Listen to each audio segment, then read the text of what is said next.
So, in the earlier lecture, we discussed what are the things related to variables.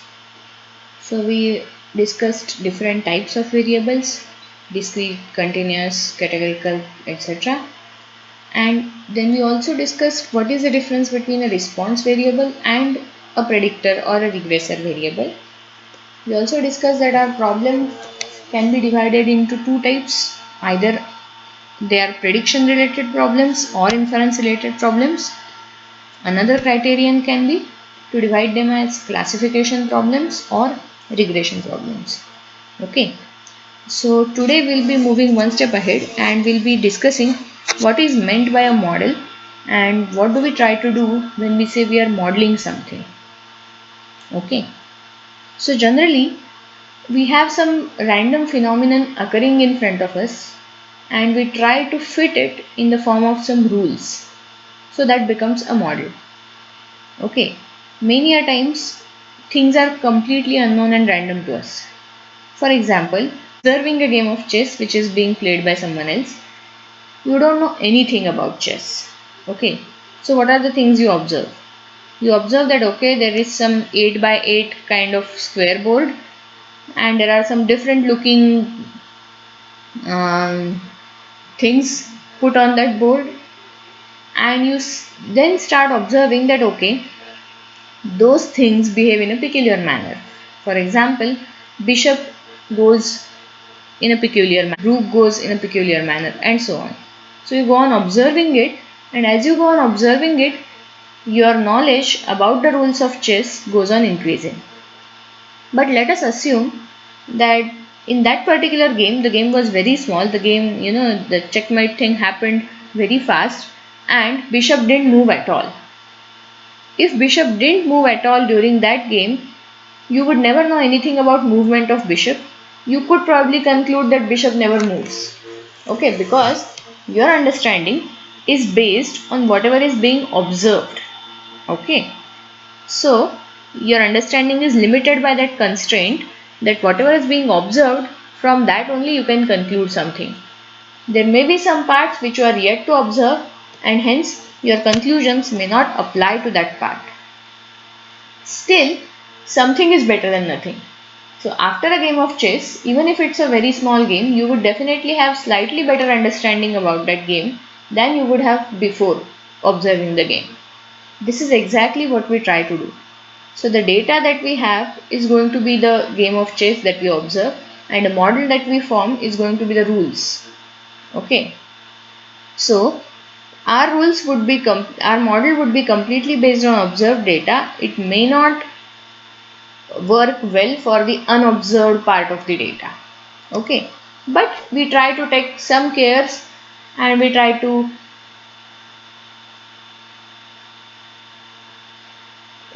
make sure that okay, fine, it may work well, decently, not perfectly, but decently even for unobserved data.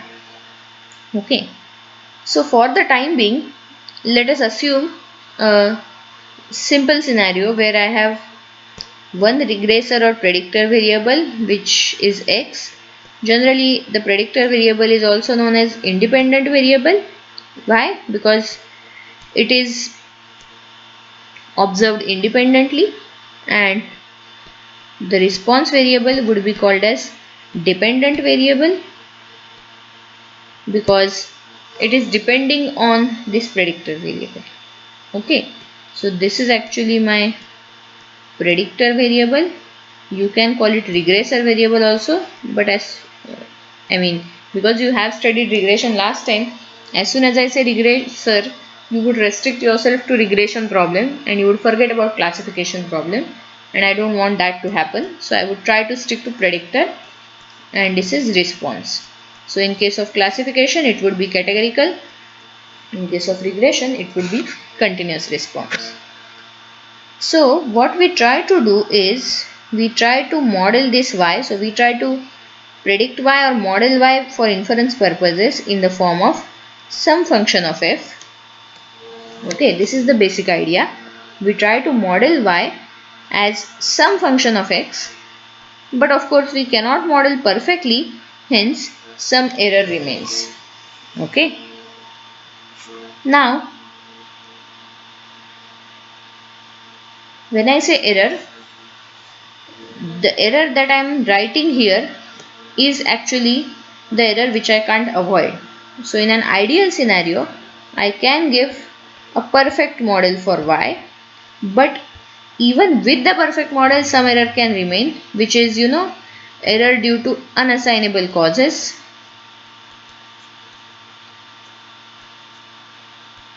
Okay, so these are causes which cannot be controlled. Exactly what is happening to me right now. So I'm trying to write, but some of the letters just they don't get written. Okay, because my screen might have some small, very small microscopic dust particles, or my finger might have some microscopic dust particles, because of which the contact between the screen and the finger is obstructed, and I am unable to write a letter. So this is something which I cannot avoid. Even if I keep my screen very clean, and even if I keep my finger very clean, still there are going to be some such obstructions which I can't avoid. So that is exactly like this epsilon, okay, the unassignable part of it. And we are going to assume for the time being that y can be modeled perfectly by some f. Okay, now there are couple of things. What is this f? What type of function is it? Is it say linear function like you have in simple linear regression? So yes, one form of f can be beta naught plus beta 1x. So it would be a simple linear function, or it could be a polynomial function, something like this. So it's a quadratic, cubic, or anything like that. It doesn't have to be this, it can be e raised to x, it can be log x, it can be 1 by x, anything. Okay, in fact not just this, that okay, function can be defined in any way. So I will say, okay, suppose this is my x, I will define function in my own manner. So for this range it is this, for this range it is this, for this range it is this, for this range it is this. So I don't have a single form for the entire range, I have different forms for different ranges. Still it's a perfectly valid function. Okay, even if I define, see what is the definition of a function from real analysis? What I need is, for every x I should have some output y, and for any x I should not have two outputs. Okay, so it should be uniquely defined. For any x, I cannot say x goes to both y1 and y2, that is not allowed. And for every x I should have some y. That is my definition of function. So I can define function in whatever manner I want. So that becomes the function of interest, which is kind of supposed to perfectly describe my response. And of course there is this error part. Now what we are trying to do as a statistician is we are trying to make this really perfect. So we say that okay, ideally it is perfect. So we are actually always focusing only on this part. We don't bother about this part because we know that this part is unassignable, uncontrollable. You can't do anything about it. So leave it aside. We are trying to focus on making this better and better so that finally it reaches the perfection level. Okay. So how do we do that? We never know what actual fx is. So we try to estimate f from the data and we call it as f hat x. Okay, if you want I can stick to capital X, anything is fine. So we try to stick to f hat x. We try to compute f hat x. So f hat x is a model estimated from the data, and my aim is to make f hat x as close to fx as possible.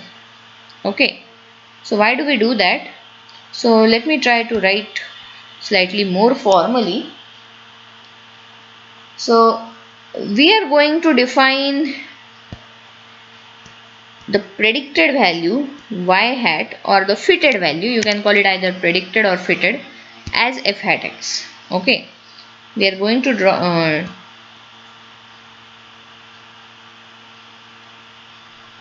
define predicted or fitted value as f hat x, and for the unassignable causes we would assume that some of them can cancel each other, hence overall effect is 0.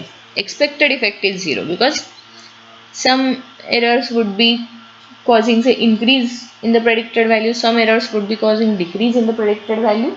So overall the effect is say 0. Okay, expected effect. Now our job is to, also we would have one more thing, x and epsilon, they are independent. Okay, so the amount of error that I am making should not depend on the predictor value. Means it should not happen that, okay, for example, let's say we are taking we are measuring say length of the screw that we are producing. Okay, we are measuring length of the screw that we are producing, and we try to model that length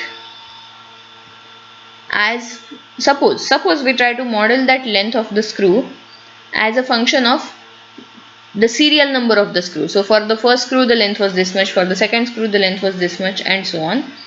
So the errors in measuring should not depend on the serial number of the screw.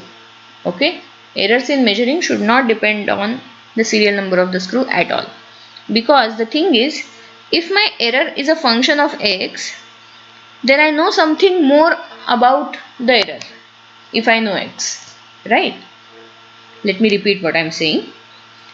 If I know that my error is a function of x, then that means that using x, I know something about that error. So if I know something about that error, I can try to reduce it. Okay, so that part can actually go to then f hat x and it won't remain unassignable anymore. Hence, when I say unassignable cause or purely random cause, it has to be free from x. Getting my point? Okay. So with these assumptions, that is y hat is f hat x and expected epsilon is 0, what we are basically interested in doing is exponent y. Okay, that is reducing the expected difference between predicted and active as far as possible. Now let's try to substitute what happens. So this would be,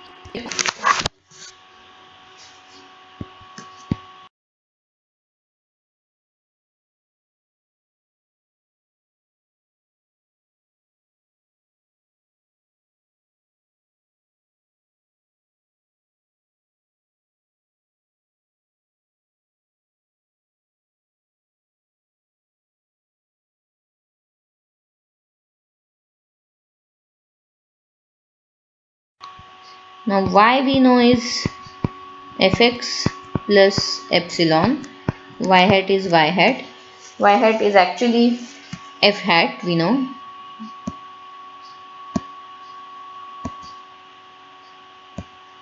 So I can write it as f hat, and I want to reduce this. Okay, so this would become expectation of, let me try to bring these two guys together and keep this separate. Okay, so this would be fx minus f hat x whole square plus epsilon square. So I am taking whole square, but I am treating these two as one term and this as second term, plus 2 times epsilon into fx minus f hat x.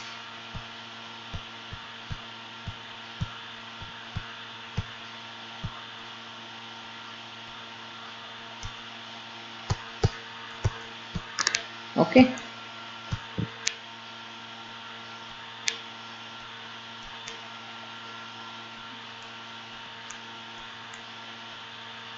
Okay. So this is kind of squared error between predicted and fitted. This is the random unassignable error, and this is the product term. Okay, this is f hat. Now let us try to separate. So if I separate, what I have is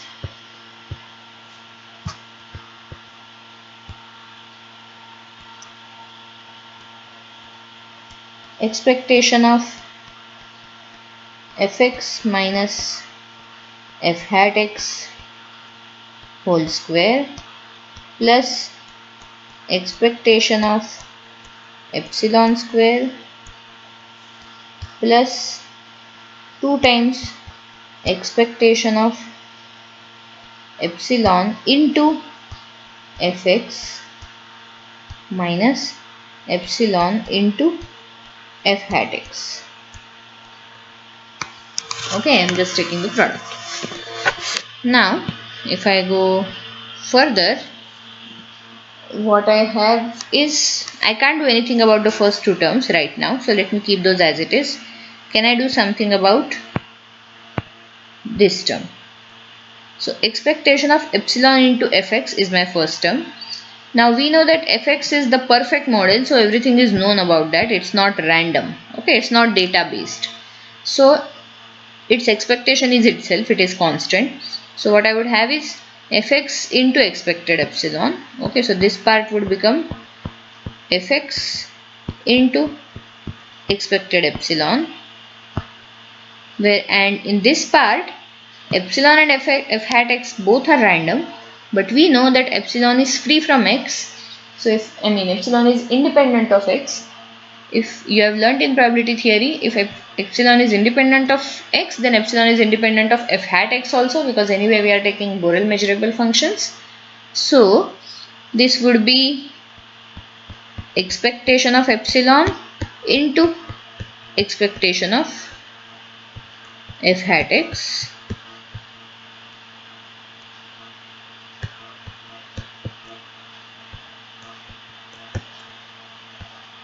okay, expectation of f hat x. Now here we know expectation of epsilon is 0, so the product is 0, and here also we know expectation of epsilon is 0, so the product is 0. Okay, so what we are left with is that this thing, expectation of y minus y hat square, expectation of y minus y hat square is actually consisting of two parts, this part plus this part. So it is same as expectation of fx minus f hat x whole square plus expectation of epsilon square. We also know that expectation of epsilon is 0, so this is nothing but variance of epsilon.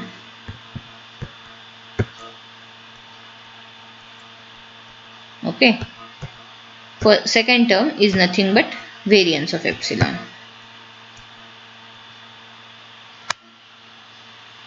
So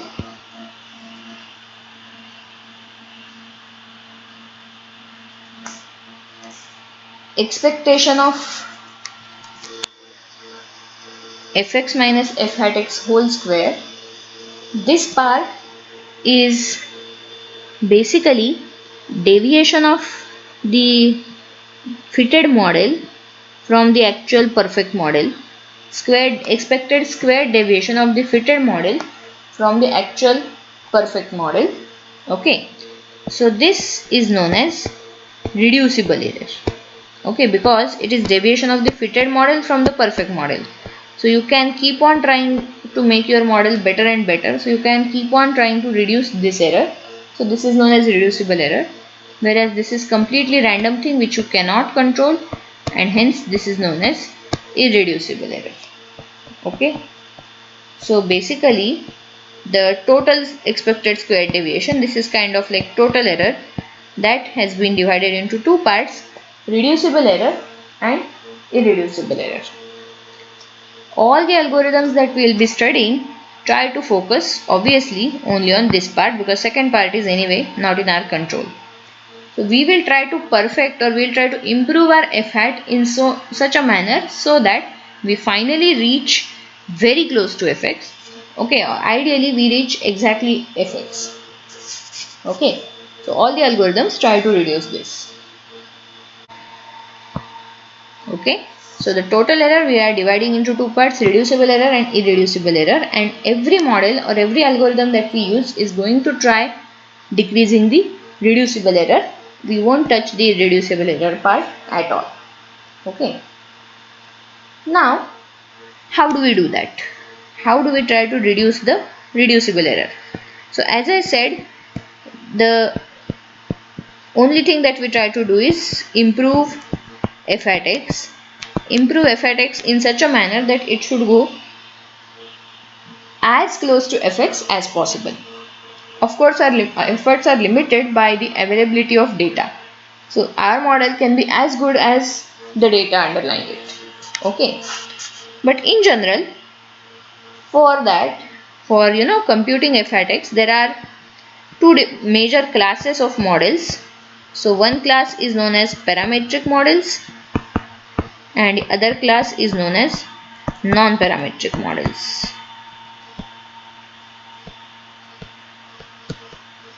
Okay. So what can I say about parametric models? Parametric models are generally those models which have some set form. For example, your simple linear regression. So in simple linear regression, you define your f hat x as beta naught plus beta 1x. So what does it mean? It means that once you specify beta naught and beta 1, your model is completely specified. Okay. So your model is kind of indexed by values of beta naught and beta 1. As soon as you specify these two values, your model gets fixed. So your model kind of is a 2D model. Okay, the dimension of the model is 2, that is beta naught and beta 1. If you go for polynomial regression, still it's fine. You will have those many coefficients. Whereas in non-parametric model, we don't have any fixed functional form. Okay. So we don't have any fixed functional form means what? We try to go, so if my observed data, okay, let me draw pictures. So suppose this is x, this is y, my observed scatter is something like this. So what does my parametric or say linear regression model do is it tries to fit, okay, so this is a line say, or even if you fit a quadrat, let's say you try to fit a quadratic, so it may be something like this. Okay. But when you try to fit a non-parametric model, it won't assume any form. It will try to go with what is best for every small point, for every small region. So it may do something like this. So you don't have a single form. Okay. You don't have a single form which is common to all. For every region you have a separate functional form. As a result, what happens is you cannot specify it by a single equation. Hence, your parameter space becomes practically infinite. Okay. So non-parametric models are infinite dimensional models. Parametric models, in fact, the major advantage of parametric models is that they are finite dimensional. Okay, so easy to handle. Whereas non-parametric models can be infinite dimensional because for every point you are kind of defining a new model. Okay. Now, so one pro of parametric model is that its dimension is finite.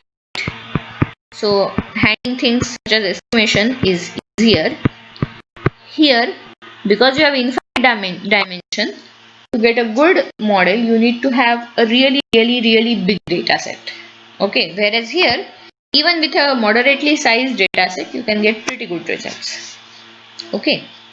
Secondly, non-parametric would be more flexible model. Flexibility is better than the parametric model. Okay. But we will discuss more on this flexibility issue a bit later.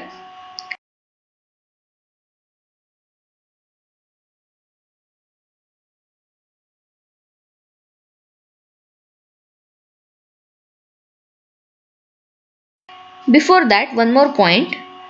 In a parametric model, if my model assumption is wrong, that is, if the real relationship is quadratic and if I fit a straight line, my results are going to be terrible. Or if the real relationship is y equal to e raised to x and I try to fit a single straight line, y equal to beta naught plus beta 1x, my results are going to be terrible.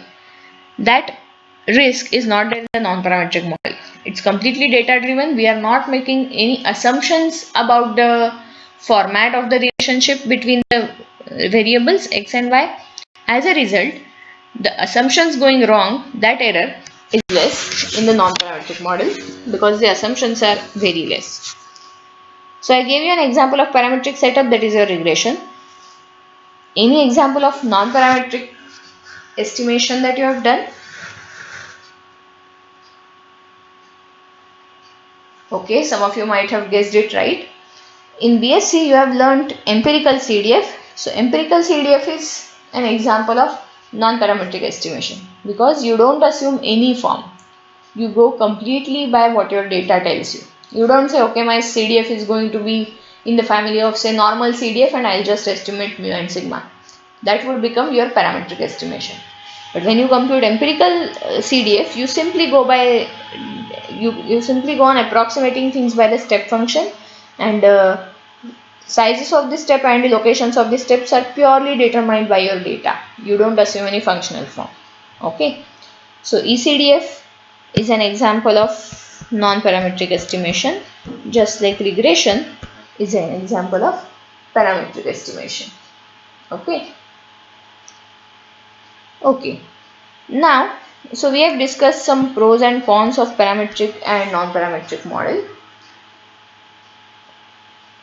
Now there are, just like we said, there are two different types of model. As I said, on the basis of flexibility also there are different types of model. So some models are more flexible, some models are less flexible. So if you see in this graph, you can see that regression model is kind of less flexible because it's giving only one straight line, whereas the non-parametric regression graph that I drew, it's trying to incorporate many points, so it is more flexible. Okay, so a more flexible model would obviously need more parameters. Okay, because you need to bend it so many times. So more flexible model would mean more parameters. Less flexible model would mean less parameters. Now what are the advantages and disadvantages of each of them? Less flexible model, bias will be more. Okay, I'm sorry. If the model is less flexible, then bias is going to be more. What is bias? Bias is actually the gap between, right now for the sake of convenience, let us assume that bias is nothing but gap between this actual value,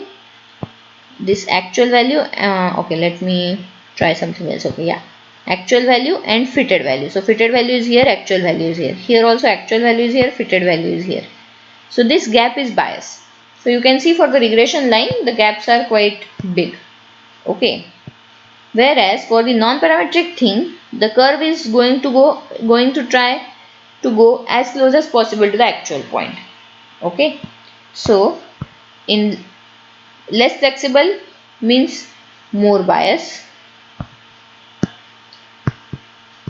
and a more flexible model would mean less bias.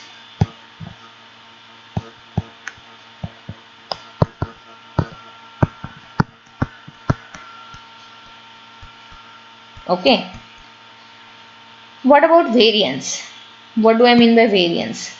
So variance of f hat x is random because it is purely driven by x. So if x changes, means if some of my data points change, my f hat x is going to change. So what is the variance? So what do I mean by that? So let us say in a regression line, if my which color I can take? Okay, maybe this. Okay, so in a regression line, suppose this point was not here, instead it was somewhere here. If it were here, yes, obviously it would affect the line, but it, compared to all other points, its importance is less. What are so sequences of sets? Effect We would also be define what is not very meant by big. a monotone sequence of set. Okay, so the effect won't be very big. Effect would be limited. Whereas in a non-parametric line, because the line is trying to adjust everything, the line would change and become this. So the effect would be quite high. Okay. So because the non-parametric things are going to be more flexible, they are going to depend more on each and every point, and hence they are going to have more variance.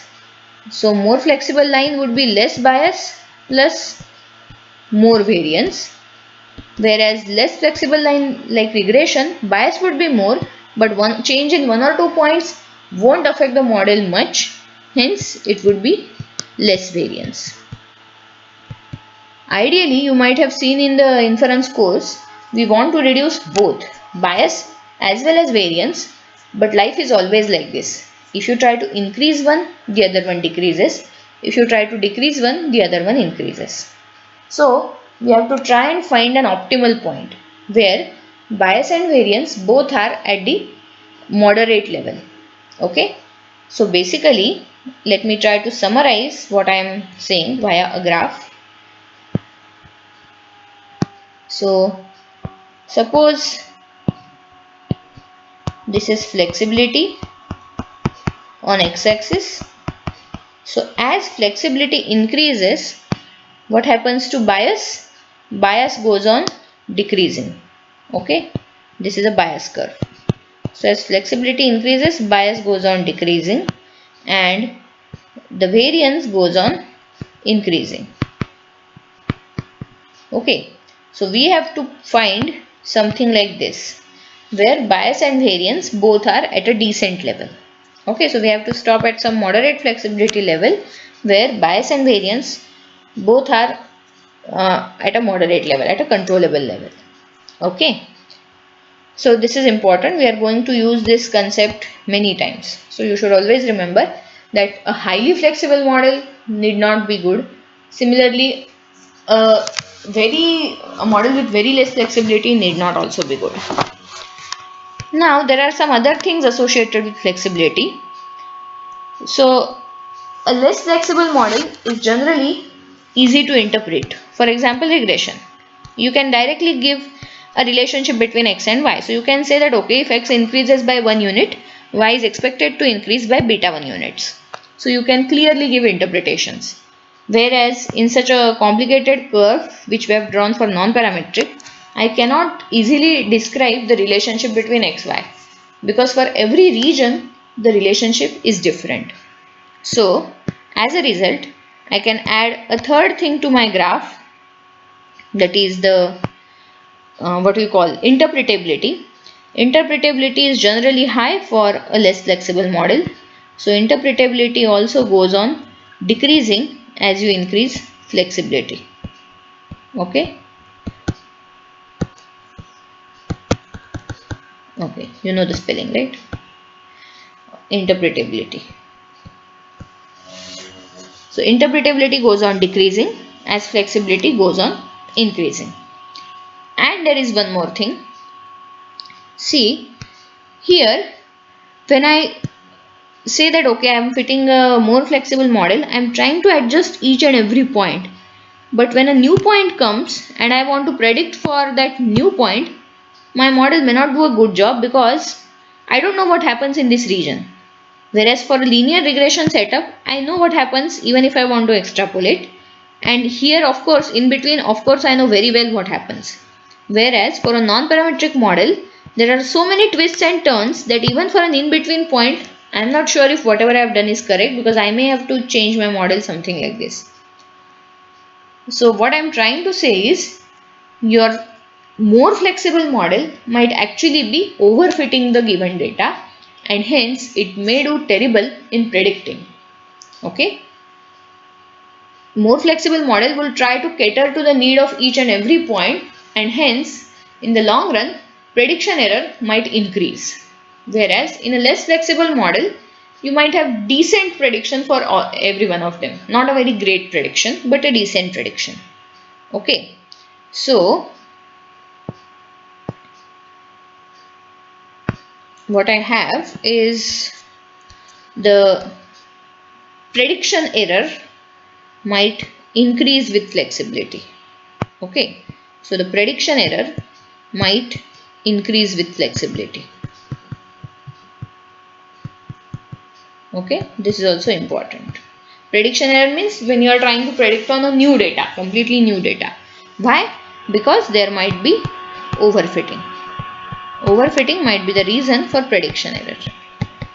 So it may fit the given data very well, but it may not fit the new data at all. Okay. For example, let us say you want to arrange a freshers party.